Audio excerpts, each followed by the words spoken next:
नाही, पण मला जी भावनिक होऊन मी सांगतोय, मी जी माझ्या कलेतून माझ्या कॉमेडी पद्धतीतून सांगतोय, आज हे मला कोणी वाईट म्हणेल कोणी चांगलं म्हणेल, आज मला जे इंस्टावर जे पाहतात व्हिडिओ काय काय कमेंट करतात, हसवायचं नाही परंतु हसवलं. कसं वाटलं आमचं प्रबोधन? हसवण्यात चांगलं वाटलं का नाही? आणि हसवण्यातून मी असं नाही की माझ्या समाजाला प्रबोधन करतोय हसवितोय, हसवण्यातून कुठंतरी लेकरांनी बसावं आणि विचार ऐकावे आणि विचारातून कुठंतरी लेकरांमध्ये संस्कार लागावे म्हणून मी हे प्रबोधन करतोय.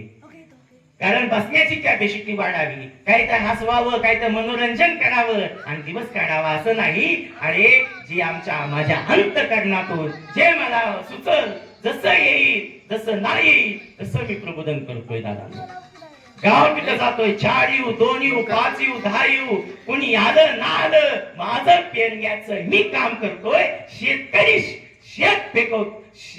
शेत म्हणजे पिकवतोय, तर मी माझ्या महामानवांचे विचार गावोगावी पिकवण्यात म्हणजे ज्ञान देण्याचं काम करतोय.